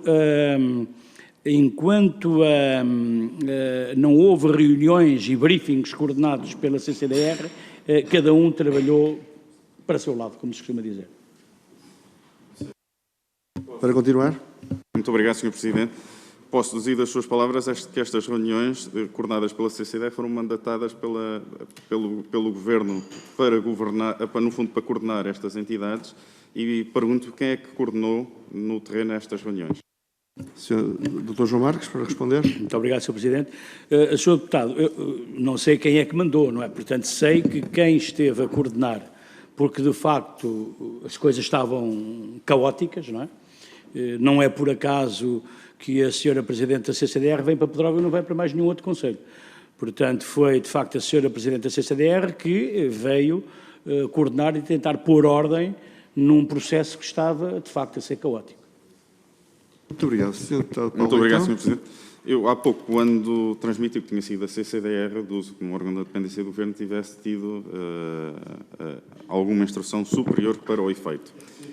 Pronto. Relativamente às doações dos bens em espécie, do que eu percebi, existiu um registro dos bens que foram doados, mas, no fundo, o registro foi de entrada, foi feito um registro de saída, no fundo, de apoio às populações. Existe um inventário destes bens em espécie? Dr. João Marques, para responder. Muito obrigado, Sr. Presidente. Sim, a Santa Casa da Misericórdia, logo de início, registou toda a sua atividade. Deixe-me dizer-lhe que, inclusivamente, as refeições quentes que foram servidas naqueles primeiros 2 dias, quer aos técnicos que foram para o terreno, nomeadamente os técnicos da Segurança Social, da ARS, portanto, quer aos voluntários que imediatamente apareceram, quer às pessoas que, aos populares, aos habitantes das aldeias que foram evacuadas e que vieram para a Santa Casa, portanto, foi-lhes fornecida, naqueles 2 primeiros dias, uma refeição quente que está devidamente, portanto, inventariada, as refeições quentes, e que estão devidamente inventariadas portanto, na contabilidade e nos serviços da Santa Casa da Misericórdia. Quando começámos a receber uma panóplia de bens, não é? E em catadupa, não é? Porque as pessoas chegavam e deixavam ficar, deixavam até à porta, portanto não queriam esperar, deixavam ficar os nossos funcionários, as orientações que tinham e que nós demos imediatamente foi de identificar quem fazia donativos, quem deixava, portanto, algum donativo na instituição, porque era para nós importante, até que mais não fosse, na altura nem se pensava que pudesse haver as confusões que vieram, portanto, a haver, mas que mais não fosse até para agradecer a quem, que era a nossa obrigação, agradecer a quem doava, não é? Portanto, a Santa Casa da Misericórdia, mesmo neste processo mais caótico de receber roupas, de receber alimentos, de receber tudo. Aliás, só depois é que passámos, mais tarde, quando se decidiu o que é que cada ator devia fazer no terreno, o que é que cada uma das instituições devia fazer no terreno, é que a Santa Casa passou a receber apenas e a encaminhar tudo o que era para além disso, os bens alimentares, os produtos de higiene pessoal, os produtos de higiene doméstica, os produtos, portanto, para tratamento de feridos, não é? Porque a Santa Casa, tendo pessoal médico, pelo menos enfermeiros, portanto, deu esse apoio nessa fase inicial e depois, portanto, na fase inicial e posteriormente. Portanto, nesta primeira fase, como digo, caiu tudo na Santa Casa, portanto, até as coisas começarem a estar mais organizadas e, como disse na pergunta anterior, após a chegada da CCDR e da sua Presidente, que permitiu que, de facto, esta reorganização pudesse acontecer. Mas também aqui tenho, no dossiê que vou deixar, precisamente os editais, tenho as atas com as deliberações e tenho alguns exemplares de editais, porque foram feitos uma série deles, onde, como se pode ver, estão devidamente identificadas, volto a dizer, as empresas que doaram em espécie, mas com os produtos devidamente identificados, porque vinham encaixotados, mas vinham acompanhados de guias de remessa de faturas que a Santa Casa, como já afirmei, depois acusou a recepção, através de recibo. Estão elencadas todas as pessoas, inclusivamente algum ou outro anónimo que não quis, portanto, não quis identificar-se, ou identificando-se não quis que o seu nome constasse, não é? Portanto, estão aqui devidamente elencadas todas as pessoas e empresas que doaram, fizeram donativos em dinheiro, e estão também todas as pessoas e entidades que recolheram bens alimentares, outros bens, estou aqui a ver o IFP de Arganil, a Super Oficina de Estudos Ana Azevedo, aqui a Comunidade Evangélica da Zona Sul de Portugal, a Gertal, a Compala, a Decathlon, portanto, empresas, pessoas, portanto, são 2 folhas de empresas e de pessoas que, portanto, fizeram esses donativos e nós ficámos com o respectivo registro, embora, volto a dizer, não foi circunstancialmente possível, em muitos dias, não é, de perceber a quantidade de produtos. Vejam, tivemos, por exemplo, uma empresa que veio para lá com uma caminhoneta carregada de pepinos. Era completamente impossível perceber a quantidade, não é? Sabemos que era uma caminhoneta carregada de pepinos. Outra com uma caminhoneta carregada de bananas. Se calhar ali 3 ou 4 toneladas de bananas que nós andámos a distribuir até pelas escolas não, na altura as escolas estavam fechadas, mas pelas misericórdias, pelas instituições de solidariedade da região, não apenas de Pedrógão, mas dos concelhos que foram também, portanto, consumidos pelo incêndio. Não era também fácil no momento, porque as pessoas depois não esperavam, não estavam em fila à espera que se contasse quantos quilos de arroz ou quantas peças de roupa, mas temos tudo devidamente identificado, inventariado aquilo que foi possível e identificado quem deixou. Mas depois tivemos o cuidado de, não tendo sido possível naqueles dias, naquela primeira semana, nem tínhamos meios humanos, nem voluntários para fazer isso, por cada... Portanto, além dos cabazes que estão devidamente identificados, e nós até agosto distribuímos 830 e não sei quantos cabazes, portanto, de alimentos por famílias, quem ia à instituição ia buscar, portanto, comida ou bens que a Santa Casa estava a distribuir, portanto, nós temos aqui também, como exemplo, fazíamos estas fichas individuais, não é? Portanto, com os produtos aqui, os comuns elencados, quando era mais algum produto acrescentava-se, não é algum produto que não estava encadernado, e as respectivas quantidades. Por exemplo, esta família, neste dia, levou três embalagens, o número de pessoas de guarda familiar aqui, neste caso, eram 6, levou três embalagens de esparguete, 3 de arroz, 2 de açúcar, 2 de feijão, 2 de grão, 2 de farinha, bolachas variadas, guardanapos, etc, etc. Portanto, a Santa Casa da Misericórdia sabe exatamente o que é cada família ou cada pessoa que beneficiou deste tipo de apoio, saber em quantidade, portanto, quais as quantidades e em que dias, em que alturas é que beneficiou, portanto, deste apoio. São dossiês, uma série de dossiês, não é, cujos exemplares estão aqui, são meia dúzia por cada mês, não é, para os senhores deputados, Sr. Presidente, portanto, entender, para aquilo que entender por bem. Não sei se me perdi, Sr. Deputado, portanto... Muito bem. Penso que não. Sr. Deputado, para prosseguir, então. Muito obrigado, Sr. Presidente. Eu agradeço ao Dr. João Marques que consegue antecipar as perguntas que lhe vamos colocar a seguir. E só de dar o enquadramento, o que eu percebi, só na primeira fase, quando havia, no fundo, um conjunto de donativos que chegavam em grande quantidade, é que foi difícil assegurar este registro. Depois foi perfeitamente possível, apesar da emergência da situação, da dificuldade da situação, assegurar o mesmo. Ainda não. Faz favor, Sr. Deputado, para prosseguir.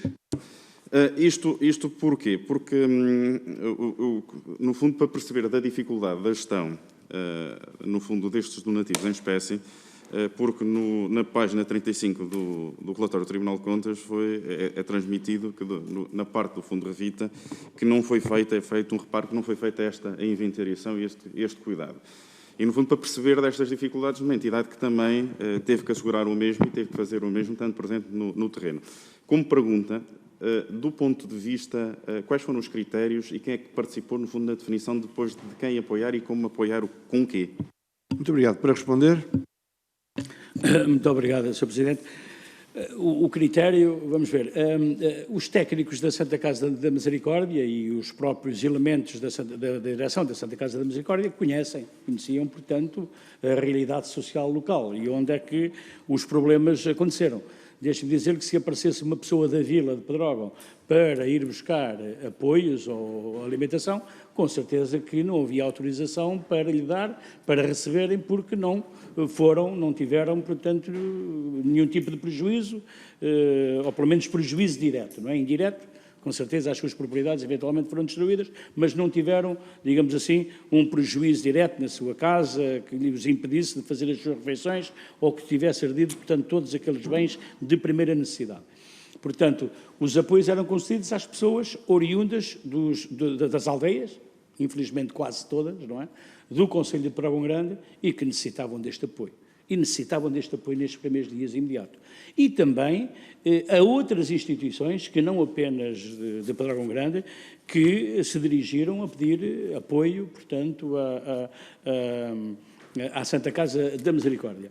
Portanto, nós não tivemos inicialmente nenhum processo, digamos assim, de seriação, de avaliação das necessidades de cada um, porque isso era absolutamente impossível. Para já, a Santa Casa da Misericórdia não tinha meios para isso. E penso, deixe-me dizer-lhe, que com a confusão do momento, que nem a Segurança Social, que tinha técnicos do terreno, estava em condições, nos primeiros tempos, de fornecer à Santa Casa da Misericórdia o nome das pessoas ou apontar as famílias que necessitavam de mais apoio. Portanto, isso aconteceu muito mais tarde, através do GOR, portanto, da Câmara Municipal de Pedrógão Grande, que apontou cerca de 80 famílias para apoiar, mas isto quase um mês depois do fogo acontecer.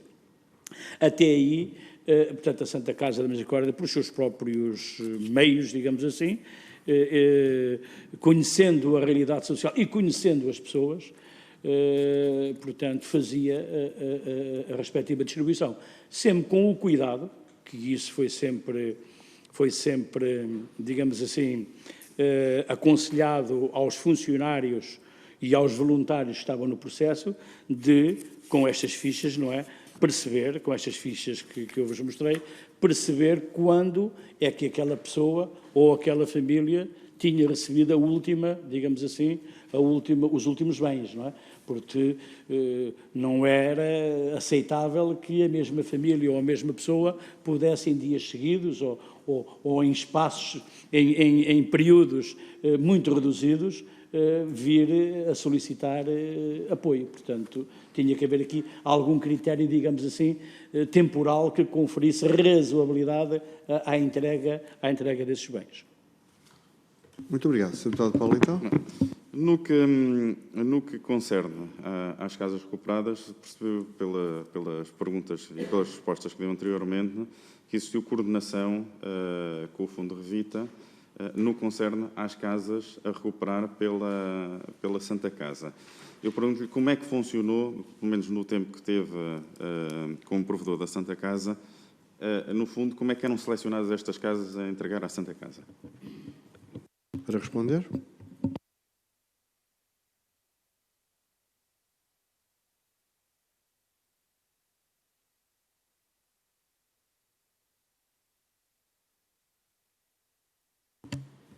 Perdoem, não tinha ligado o microfone. Portanto, estava a dizer que não sei, não conheço quais é que foram os critérios que presidiram à distribuição portanto, das casas ardidas, das casas deterioradas, pelos diferentes fundos que estavam no terreno, pelas diferentes instituições e fundações que estavam no terreno. Eu sei que inicialmente houve ali um processo de escolha, era cada um a escolher as casas que queria intervencionar. A Santa Casa da Misericórdia também apontou, não é? Mas sei que posteriormente penso que o Fundo Revita, a CCDR, as próprias câmaras municipais tomaram a seu encargo o processo e foram, portanto, estas instituições, nomeadamente, penso que as câmaras municipais e a CCDR, no caso da Santa Casa foi a Câmara Municipal e a CCDR, a distribuírem as casas a recuperar. Os critérios que presidiram à escolha desta ou aquela casa para esta ou aquela instituição, Sr. Deputado, eu sinceramente não lhe sei dizer que critérios foram esses. Sei apenas que, havendo de alguma forma a ausência de uma entidade que chegou a estar no terreno, na altura, e que fez o levantamento de, digamos assim, de todas as casas que herderam o IRU, e que depois, não sei por que razão, se afastou do processo e saiu do terreno, levou, digamos assim, a alguma confusão, e se calhar está aqui também a resposta para algumas falhas que o processo teve, nomeadamente com algumas injustiças, entre aspas, cometidas na apreciação das obras, na apreciação das obras a realizar. Muito obrigado, Sr. Deputado. Mas eu pedia que, muito obrigado, Sr. Presidente, eu pedi-lhe que esclarecesse como é que, no fundo, lhe chegava essa indicação de quais as casas a recuperar. E até explico o porquê da questão. Na página 57 do relatório do Tribunal de Contas, vem que os municípios de Pedrógão Grande e Castanheira da Pedreira referiram nas reuniões ocorridas que o Fundo de Revita ficou com as casas não selecionadas ou distribuídas pelas outras entidades. Muito obrigado, Sr. Deputado. Para responder, Sr. Dr. João Marques, faz favor. Muito obrigado, Sr. Presidente. Sr. Deputado, aquilo que eu posso dizer, e é que está aqui devidamente documentado, a Santa Casa da Misericórdia,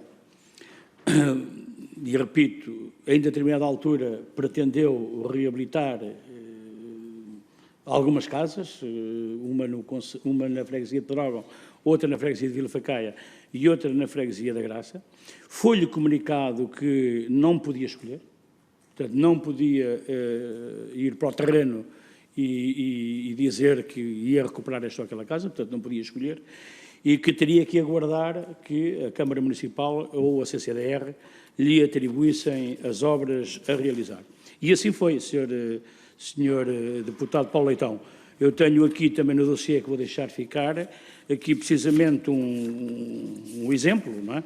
de um mail e depois de um ofício da CCDR a atribuir o processo CA11 em Campelos, portanto, numa obra em nome de Herdeiros Manuel Lopes,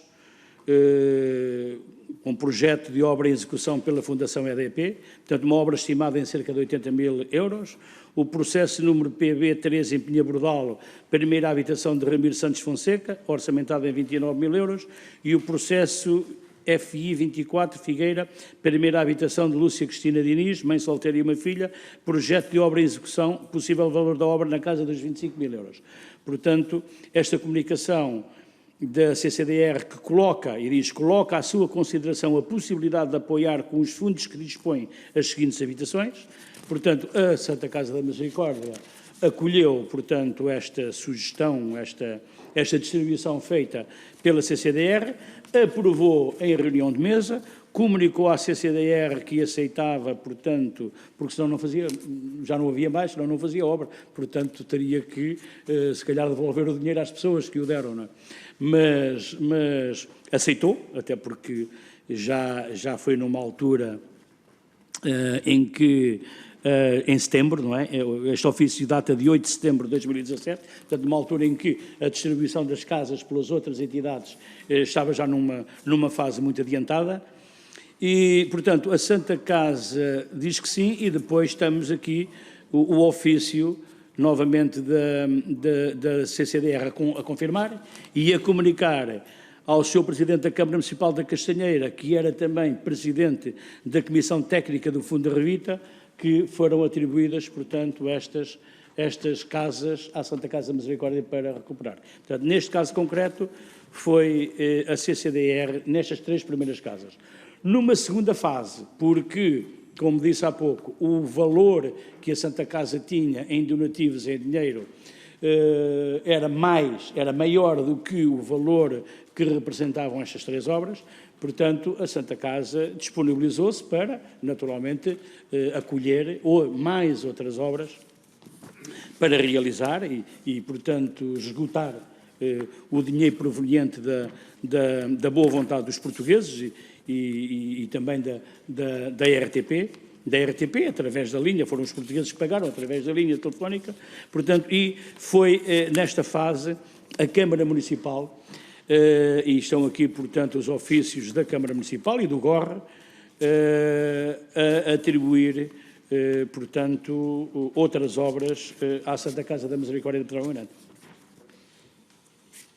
Muito obrigado, Sr. Deputado Paulo Leitão. Muito obrigado, Sr. Presidente. Então, do que podemos deduzir, numa primeira fase foi a CCDR que, no fundo, selecionou e não a Santa Casa, e numa segunda fase foi o próprio município. Tudo isto deduz em articulação com o Fundo Revita. O que eu questiono é se, não tendo escolhido, se nunca questionou estas três entidades, ou o Fundo Revita, sobre quais os critérios de seleção das mesmas.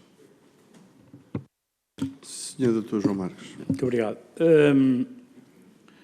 Sr. Deputado Paulo Leitão, nós não questionámos o Fundo Revita porque, por aquilo que nos apercebemos, não tendo o Fundo Revita, digamos assim, uma equipa técnica para analisar as obras, o processo das obras, não é? E a tipologia das obras, julgo eu, quase que tenho a certeza, embora não possa garantir em absoluto, que eram, portanto, cada uma das câmaras municipais a fazer essa seriação, essa seleção e, portanto, a comunicar depois ao Fundo Revita, portanto, a quem é que cabia recuperar o quê. Muito obrigado, Sr. Deputado. Muito obrigado, Sr. Presidente. E questiono-lhe se há semelhança do que referiu para os bens em espécie, no fundo, que foram fixados editais, no fundo, com a listagem dos apoios, se neste caso das casas a serem recuperadas também foram publicitadas por editais. Sr. Doutor. Muito obrigado, Sr. Presidente. Sim.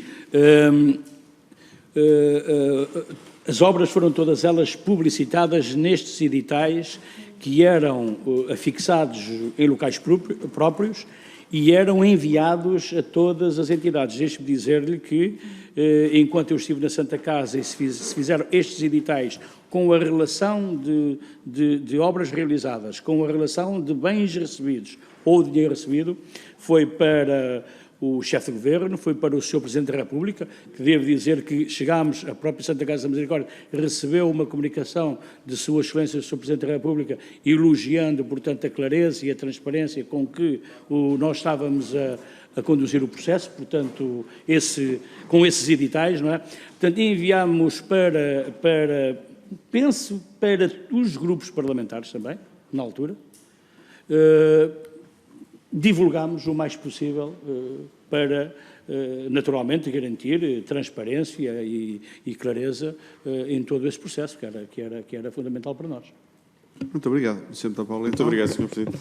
Na questão que foi aqui, que falou agora da questão da transparência, esta questão eu vou falar de memória, penso que foi aqui falada pela senhora ex-presidente da Associação de Vítimas dos Incêndios de Pedrógão Grande, a doutora Nádia Piazza, que até referiu na necessidade de editais, de publicitar estas decisões das casas a recuperar, e até sugeriu que até poderiam ter sido colocadas umas placas de obras, no fundo, a dar a noção de que a casa estava a ser recuperada e de onde é que vinha o financiamento das obras da Santa Casa, para além dos editais e desta publicitação, não foram colocadas, foi colocada alguma placa? Sr. Doutor. Sr. Deputado, não, quer dizer, com este processo nós julgámos que a transparência estava mais garantida, não é? Porque foi para todas as entidades oficiais os editais. Não foi colocada nenhuma placa nas obras no meu tempo, embora, e podemos verificar isso aqui nas atas da Santa Casa, eu tive a oportunidade de fazer uma proposta em reunião de mesa administrativa de propormos ao Sr. Presidente do Conselho de Administração da RTP precisamente a colocação de uma placa dizendo que esta obra foi recuperada graças ao apoio dos portugueses através, portanto, da linha telefónica disponibilizada pela RTP. Mas, confesso, durante o tempo em que ainda fui provedor, isso não aconteceu. Não sei se aconteceu posteriormente, julgo que não, mas não posso garantir. Muito obrigado, Sr. Deputado. Para prosseguir. Muito obrigado, Sr. Presidente. Mas posso deduzir, com as preocupações que a Santa Casa teve com a transparência do processo, que se revê nas recomendações internacionais no âmbito da ajuda humanitária e do auxílio, que é importante que esta transparência ocorra e que seja o mais claro e perceptível para as populações. Sr. Doutor. Completamente, Sr. Deputado. E acho que se tivesse, e aqui é a minha opinião pessoal, não como ex-provedor, mas se tivesse assim acontecido, com certeza que não tinha havido as confusões que houve imediatamente a seguir, porque, infelizmente, os portugueses deixaram, a partir de determinada altura, de confiar nas instituições que estavam no terreno e passaram a fazer as doações, as ofertas, diretamente, saindo, digamos assim, fora do controle de quem devia controlar. Portanto, porque quando um donativo chega aos bombeiros, ou chega à Santa Casa, ou chega a outra instituição, deduz, não é, que é devidamente controlado e que é distribuído em função de determinados critérios.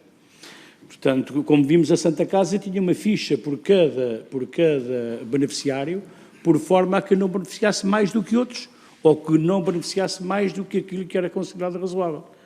Ora, o que aconteceu é que, a partir de determinada altura, porque se lançou anátemas e desconfianças através dos meios de comunicação social, através das redes sociais, sobre quem estava no terreno, levou a que os portugueses, levou a que as associações de imigrantes, levou a que empresas que fizeram recolha de donativos junto aos seus trabalhadores, em vez de entregarem esses donativos, esses produtos, não é, em vez de entregarem às instituições que estavam no terreno, passaram a ir diretamente às aldeias, às populações, fazer entregas em géneros, fazer entregas em dinheiro. E depois, claro que corriam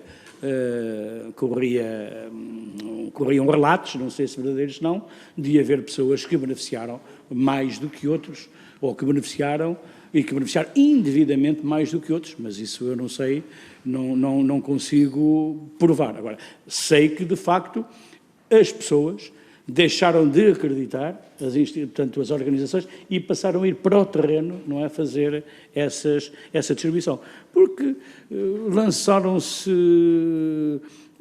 suspeições sobre o dinheiro que chegava, se estava a ser bem gerido ou não, que era necessário vir o Ministério Público, que era necessário vir o Governo de Portugal. Todos nós nos lembramos, portanto, destas coisas que passaram nos órgãos de comunicação social, com pessoas responsáveis a falarem nestes assuntos, não é?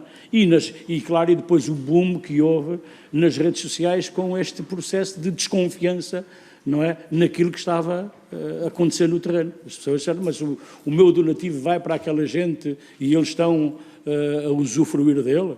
Há alguém nestas instituições que se está a aproveitar do meu donativo? Claro, quem pensava assim, ou quem passou a pensar em si, assim, passou a ir levar o donativo diretamente às pessoas e sem controle. Evidentemente que aí não houve possibilidade de fazer qualquer tipo de controle. Muito obrigado. Muito obrigado,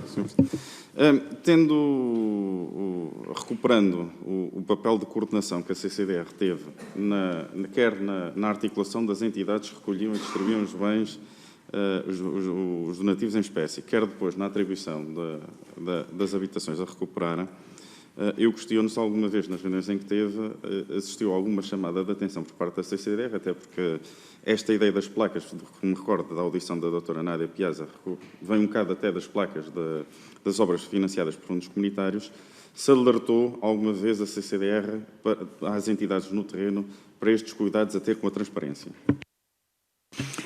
Responder. Muito obrigado, Sr. Presidente. No caso concreto da Santa Casa da Misericórdia de Praia Grande, nunca foi, portanto, nunca foi recomendado esse tipo de procedimento. Nas outras entidades não sei. Muito obrigado. Sr. Deputado, para prosseguir. Muito obrigado, Sr. Presidente. Para terminar, duas questões. Assumiu funções autárquicas e, como deve saber, no que concerne neste momento aos apoios às segundas habitações, no fundo, a proposta, o que foi aprovado pelo Governo, foi que ficou a cargo dos municípios regulamentar este mesmo apoio e que, tendo soluções distintas e até existindo municípios que optaram por não ter regulamento e não apoiar a reabilitação das segundas habitações. Pergunto, uma primeira pergunta, se acha justo este tipo de medidas em função de um território que foi todo afetado? E segundo, Tendo a percepção, já foi falado aqui da reposição do potencial produtivo, que a solução no escalão entre os 1.050 euros e os 5.000 euros nos incêndios de outubro já saiu do Ministério da Agricultura e, no caso destes territórios, foi do Fundo Revita, se também não considera isto uma injustiça e um tratamento diferenciado dos territórios. Sr. Dr. João Marques, para responder. Muito obrigado, Sr. Presidente. A pergunta foi longa e eu espero não me ter perdido e ter captado tudo. Mas sim, quer dizer, começando pelo fim, há uma certa dose de injustiça. Eu repito aquilo que disse há pouco, muitos proprietários, muitos agricultores viram-se impedidos de ser apoiados nas suas instalações agrícolas e agropecuárias, essencialmente, porque os valores em causa ultrapassavam em muito aquilo que podia ser apoiado. E neste caso concreto foi apoiado pelo Fundo Revita quando penso que o essencial... Mas não foi só estes casos, foi também, segundo se consta, um determinado valor para um hospital regional, para um hospital da região centro, cujo valor saiu do Fundo Revita, que devia ser canalizado e orientado exclusivamente para a recuperação do património naqueles concelhos e, portanto, para também a dinamização da economia desses mesmos concelhos. Portanto, de facto, para mim também não me parece muito justo. E deixe-me dizer-lhe que devia esse dinheiro ser canalizado para a reabilitação destas infraestruturas, porque elas são de facto muito importantes e poderiam permitir que estas pessoas continuassem a produzir. Veja, muita gente que tinha produção de bovinos, de caprinos, de ovinos, desistiram, porque as instalações, não é? As instalações foram destruídas e não tiveram nenhum tipo de ajuda para a sua reabilitação. Portanto, o Fundo Revita podia perfeitamente, e com o dinheiro, até porque ainda tem muito dinheiro ainda em caixa, digamos assim, ter acudido a estas situações. E também às segundas habitações que fossem, de facto, selecionadas como tal, como verdadeiras segundas habitações. Porque eu próprio também entendo que as verdadeiras segundas habitações deviam ter sido apoiadas pelo Revita, todas. O processo posterior das segundas habitações que aconteceu em Pedrógão, eu não sei por que motivos, mas na altura em que se abriu, digamos assim, o concurso, o período, o prazo para as pessoas se inscreverem, inscreveram-se 5 ou 6, foram selecionadas das 2 e depois, segundo julgo saber, não tenho a certeza, acabou por nenhuma delas ser apoiada porque as pessoas desistiram na medida em que nesse processo, ou neste novo apoio, neste novo processo, teriam que entrar as suas expensas com 50% da obra. Ora, e as pessoas não tinham esses 50% da obra e desistiram de recuperar a segunda habitação. Eu volto a dizer, mal, porque as segundas habitações são importantíssimas para este processo e deviam, volto a dizer, as verdadeiras segundas habitações ser incluídas no pacote do Revita para serem, portanto, devidamente apoiadas na sua reconstrução. Mas é, Sr. Deputado, uma opinião pessoal, com certeza, não é? Muito obrigado. Terminada a audição do Grupo Parlamentar do PSD, passa a palavra ao Sr. Deputado Ricardo Vicente, do Bloco de Esquerda. Faz favor, Sr. Deputado, tem a palavra. Obrigado, Sr. Presidente. Em primeiro lugar, quero dar um agradecimento ao Dr. João Marques, aqui como, neste momento, ex-provedor da Santa Casa da Misericórdia de Pedrógão Grande, pela disponibilidade e pelas declarações aqui prestadas. Quero manifestar a total solidariedade do Bloco de Esquerda com as populações que foram afetadas pelos incêndios de 2017 e, em especial, aqui desta região, que é alvo desta comissão de inquérito, e sublinhar que é nosso entendimento que esta catástrofe que se debruçou sobre estas populações resulta essencialmente da incapacidade da política pública para garantir o ordenamento do território eficaz e também as devidas medidas de prevenção e combate a incêndios que durante décadas se negligenciaram em Portugal por vários governos. Não sendo este o assunto central desta comissão de inquérito e havendo já muitos esclarecimentos que foram prestados por perguntas realizadas por outros deputados anteriormente, não me vou alongar, quero apenas questionar se da percepção que tem da atividade realizada no campo e do contacto com as organizações locais, se atribui alguma da irregularidade que possa ter ocorrido na atribuição destes apoios e também alguma da sua ineficiência à incapacidade ou à falta de estrutura que as organizações de Estado, câmaras municipais, ministérios, etc., tenham tido no território, um território que foi durante muitos anos também depauperado pelo êxodo rural e pelo envelhecimento da população e que tem visto muitos serviços públicos debilitados.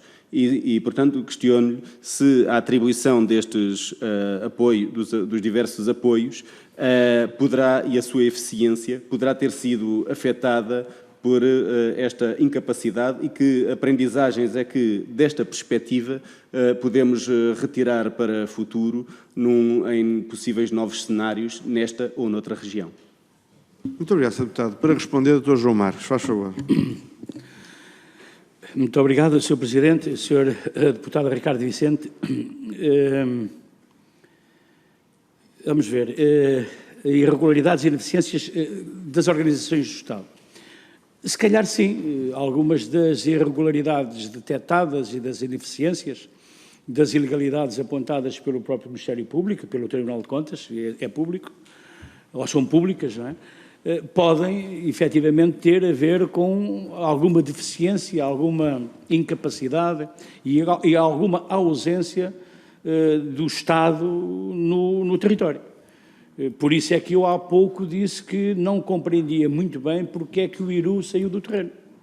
Se o IRU fez o levantamento de todo o património ardido, das casas ardidas, porque é que o IRU não fez parte ou não participou na decisão de que, portanto, relativamente a quais casas é que, ou quais instalações é que deveriam, portanto, ser apoiadas. Porque isso era, digamos assim, daria alguma garantia de alguma justiça também, visto que o Estado local e o Estado central estariam, portanto, neste processo. Mesmo com a CCDR no terreno, mas foi por algum tempo, não foi pelo tempo todo, foi só por algum tempo, não é? Na minha opinião, não foi suficiente, porque não esteve o tempo todo, não é? Para conseguir evitar que acontecessem algumas dessas irregularidades que apontou. Portanto, de facto, a ausência do Estado no território pode ter contribuído também para esses acontecimentos. O que eu tenho a certeza é que essa responsabilidade não pode ser atribuída às pessoas, porque as pessoas foram ao GOR, foram onde os mandaram à Junta de Freguesia, portanto, procederam de acordo com as orientações, com as regras que foram estabelecidas e com as orientações que lhes deram, portanto, e as orientações eram para declararem todos os prejuízos que tiveram, todos os prejuízos, e as pessoas declararam todos os prejuízos que tiveram, desde o porco, não é, a galinha, a instalação agrícola, a agropecuária, a casa de segunda habitação, a casa que era dos pais, a casa que estava em rua, declararam tudo. Portanto, e competia, de facto, a essas entidades que o Sr. Deputado aqui subentendeu, fazer a seriação, fazer a seleção, fazer a avaliação, para depois proceder, não é, à respectiva intervenção ou não intervenção. Portanto, essa carência, digamos assim, no terreno de organismos do Estado pode, indiretamente, ter contribuído para que algumas coisas não tivessem corrido tão bem. mas, volto a dizer, retirando a responsabilidade às pessoas e, digamos assim, retirando a responsabilidade aos técnicos, às pessoas, porque houve, de facto, pessoas que trabalharam muito naquele levantamento, pessoas da Câmara, técnicos de outras instituições, a quem lhes tiro, como se costuma dizer, o meu chapéu, em reconhecimento, e que não tem, penso eu, nada a ver com o que de mal aconteceu posteriormente. Sr. Deputado Ricardo Vicente, para prosseguir. Quero apenas agradecer o esclarecimento prestado e, como disse há pouco, já estou esclarecido também pelas diversas intervenções que foram realizadas anteriormente e não tenho mais questão nenhuma a acrescentar. Obrigado. Muito obrigado, Sr. Deputado. Está assim terminada esta ronda e terminada também a nossa audição. Antes de passar a palavra, pretendo uma intervenção final. Tenha a palavra, faz favor. Sr. Presidente, só porque me esqueci na minha intervenção inicial, tinha aqui umas notazinhas, me esqueci, e penso que é imperdoável deixar aqui naturalmente um agradecimento e um reconhecimento muito forte a todas as pessoas que, na Santa Casa da Misericórdia, no período em que eu fui provedor, mas principalmente neste período de grande atividade, de grande intensidade, de grande stress, de grande nervosismo, de grande sentimento, não é? Portanto, um agradecimento porque foi, de facto, precisa muita coragem para encarar tudo aquilo que nos aconteceu, não é? Naquela terra.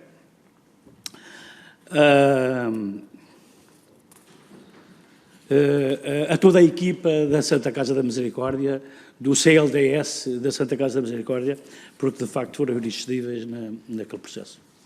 Obrigado, Presidente. Muito obrigado. Se nos permitir, acho que também, pelo menos eu associar-me a esse agradecimento, porque muita gente ali foi herói. Eu ali muitos heróis anónimos. Srs. Deputados, antes de terminar, duas notas.